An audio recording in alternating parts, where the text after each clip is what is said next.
নারুতোর funny ফাঁদ কি একজন জোনিন লিডারের উপর কাজ করবে? সাসকে বলেছিল একজন এলিট নিনজা কখনোই এমন সস্তা ফাঁদে পা দেবে না, কিন্তু আমরা যা ভাবি সবসময় তা হয় না।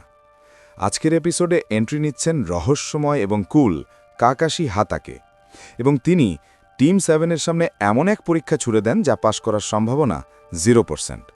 তারা কি পারবে জেনিন হিসেবে টিকে থাকতে? চলুন দেখা যাক। দরজা খোলে এবং টুপ, ডাস্টারটি সোজা কাকাশি সেন্সের মাথায় পড়ে। নারুতো হাসতে হাসতে গড়িয়ে পড়ে, কিন্তু সাসকে এবং সাকুরা বিশ্বাসই করতে পারে না যে একজন জোনিন নিনজা এত সহজে বোকা বনে গেল। কাকাশি সেন্সি কোনো রাগ দেখান না।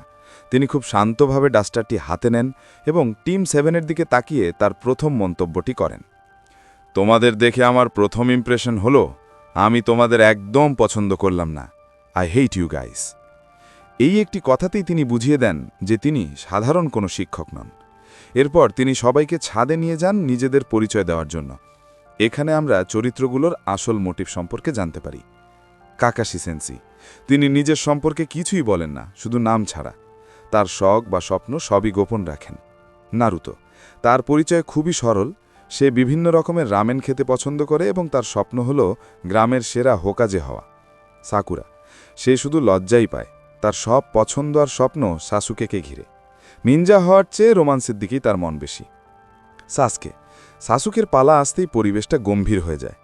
সাসুকে ঠান্ডা গলায় বলে, আমার অনেক কিছু অপছন্দ, কিন্তু পছন্দের কিছুই নেই। আমার স্বপ্ন নেই, আছে শুধু একটি উচ্চাকাঙ্ক্ষা। আমি আমার বংশকে আবার গড়ে তুলতে চাই এবং একটি নির্দিষ্ট মানুষকে হত্যা করতে চাই।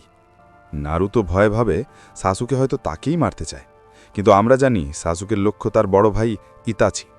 পরদিন সকালে ট্রেনিং গ্রাউন্ডে আসল খেলা শুরু হয়। কাকাশি জানান একাডেমি থেকে পাশ করা মানেই নিনজা হওয়া নয়, আসল পরীক্ষা এখন হবে।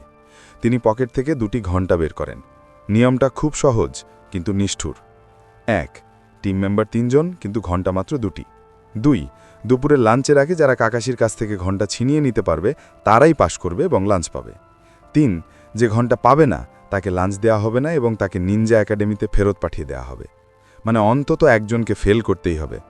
কাকাশি স্পষ্ট বলে দেন তাকে মেরে ফেলার ইন্টেনশন নিয়ে আক্রমণ না করলে এই ঘণ্টা নেওয়া অসম্ভব। পরীক্ষা শুরু হওয়ার সংকেত দেওয়া মাত্রই সাসুকে এবং সাকুরা নিখুঁত নিনজার মতো লুকিয়ে পড়ে। কিন্তু নারুতো কি? সে সোজাসুজি কাকাশির সামনে দাঁড়িয়ে চ্যালেঞ্জ ছুড়ে দেয়। কাকাশি নারুতোকে পাত্তাই দেন না। তিনি পকেট থেকে তার প্রিয় উপন্যাস মেক আউট প্যারাডাইজ বের করেন এবং বই পড়তে পড়তে নারুতোর সাথে লড়াই করার প্রস্তুতি নেন। এটা নারুতোর জন্য চরম অপমানের। নারুতো রেগে গিয়ে আক্রমণ করতে যায়, কিন্তু কাকাশি চোখের পলকে নারুতোর পেছনে চলে যান এবং এখানে কাকাশি তার বিখ্যাত hidden village secret finger jutsu ব্যবহার করতে উদ্যত হন। নারুতো কি পারবে কাকাশির এই অদ্ভুত জুৎসু থেকে বাঁচতে, নাকি শুরুতেই সে কুপকাত হয়ে যাবে? আর সাসুকে এবং সাকুরাই বা কখন আক্রমণ করবে? টিম 7-এর ভাগ্য এখন সুতোয় ঝুলছে। তারা কি পারবে কাকাশির হাত থেকে ঘণ্টা নিতে, নাকি তাদের নিনজা হওয়ার স্বপ্ন এখানেই শেষ হবে? সব উত্তেজনার উত্তর পাবেন পরের এপিসোডে, যেখানে আমরা দেখব কাকাশির আসল শক্তি এবং টিম ওয়ার্কের আসল মানে। ভিডিওটি ভালো লাগলে লাইক দিন, আর কাকাশি সেন্সির জন্য একটা কমেন্ট তো করাই যায়। সাবস্ক্রাইব করতে ভুলবেন না। দেখা হবে পরের ভিডিওতে।